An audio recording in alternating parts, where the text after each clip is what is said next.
talking with Arlan Suderman today, market analyst for Farm Futures, and I'm Willie Vogt with Farm Futures, and we're talking about the planning intentions report we released this morning. Frankly, I was a little surprised. So talk me through the numbers real quick in generalities and what's really driving all this. Yeah, the assumption has been that we're going to have 100 million acres of corn next year at 170 bushel yield, and we're going to be swimming in corn. It sounds familiar. This time of year we get that story. And we started some years back doing a survey of producers on their planting intentions on August 1st. Obviously those numbers change by planting time. That's a job in the marketplace to kind of adjust things. But it shows us trends of where we're going. And farmers have told us they'd like to pull back several million acres of corn next year because they really want to get back to their rotations. They're getting frustrated with the corn-on-corn prospects, and they want to get back to their rotations. So dropping several million acres of corn. Where's those acres going? Well, to soybeans and to wheat primarily, and then to some of the minor crops as well.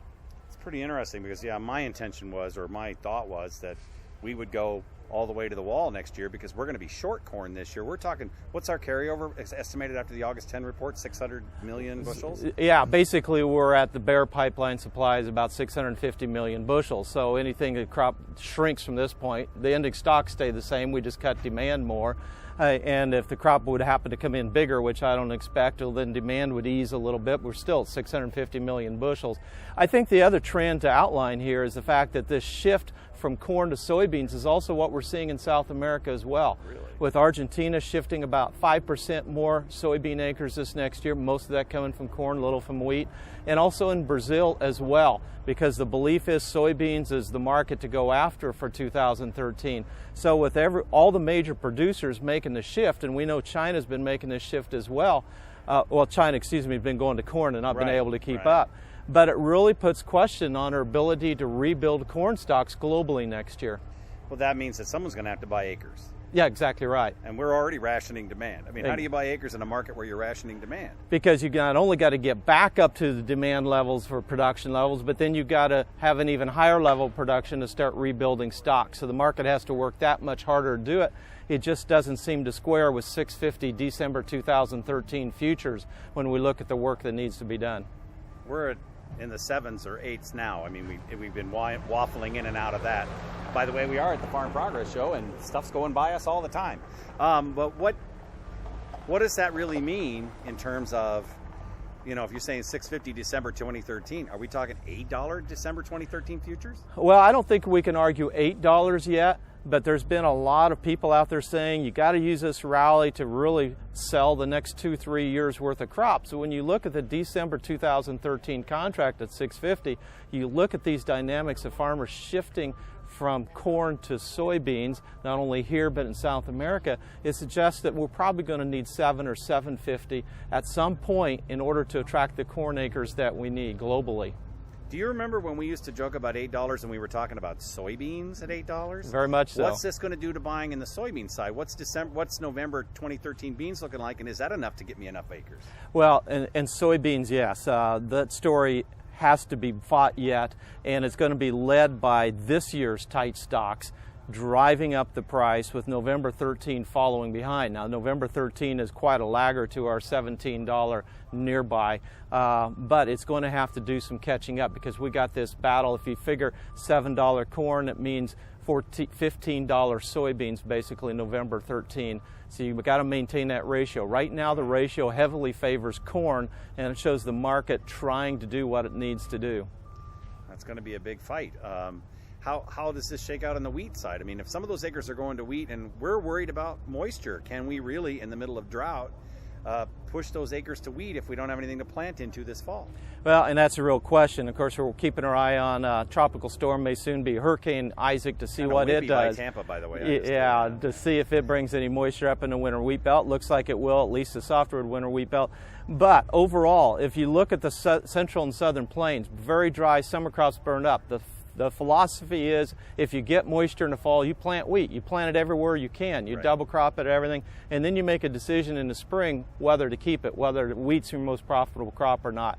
So I anticipate if the rains come, which we're anticipating a wetter October in the plains, then we'll see a lot of acreage. The question is, will it come in time to establish the crop?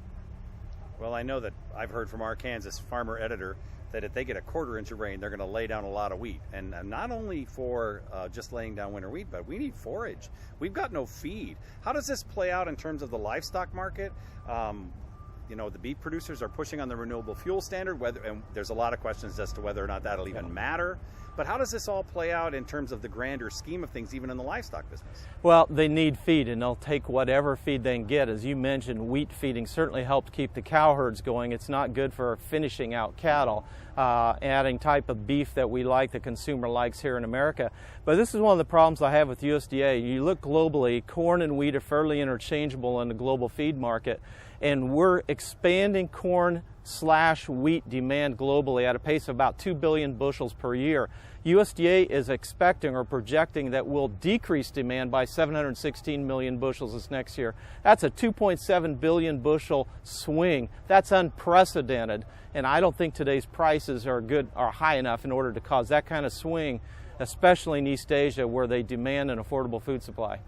Anything to balance the books? Is that what you're telling me? Because exactly. That's, I think, what's playing off here. Exactly right. I think USDA is balancing the books, but overlooking the fact that the market has to do the work of balancing the books. Well, and the market's got a lot of hard work to do. Okay, we've been on record. I know that our colleague, Bryce Knorr, who's on assignment this week, has been on record with a little higher price for corn than we've been talking today, actually this week, over $9. We didn't get there. What happened? Well, there's a lot of unbelievers, shall we say, in the market.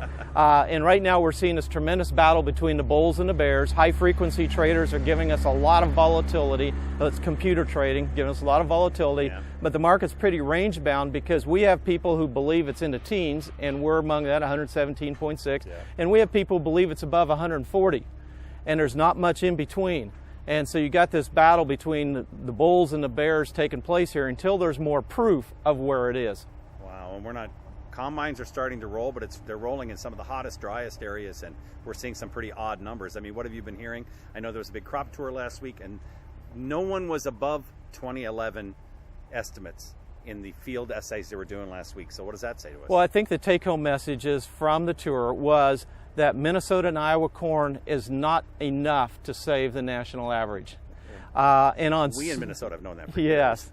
And in soybeans, the pod count in Minnesota and Iowa, which were expected to save the day again, were surprisingly low to the trade. And I said going into that tour, their big surprise for the week's probably going to be the soybeans, and that's exactly the way it played out. Not only were pod counts down, you look about 10% drop in bean to pod ratio, plus the terminals at the top of the plant give you those late bushels when the rain comes in late. Right. Usually it'd be 6 or 8 pods up there, little short quarter-inch, half-inch pods, maybe 1 to 2 per plant now instead of 6 to 8. Wow. So not much upside potential to that, and we're still not filling the pods with the beans itself. So I think we've got more downside. Crops are getting smaller rather than bigger.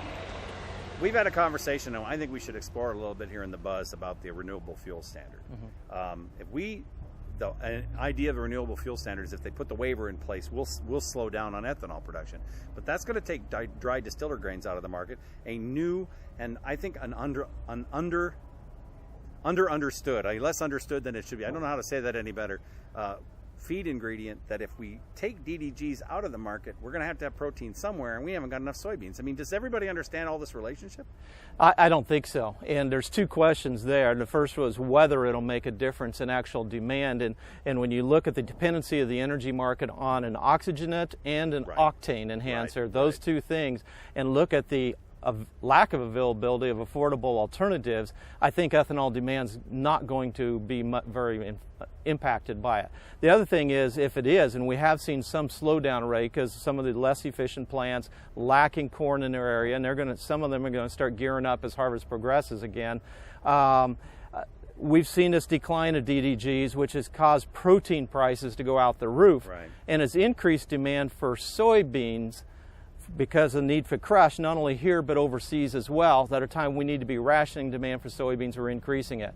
So livestock producers, particularly hog herds, are thinning now because of protein costs more than they are because of corn costs.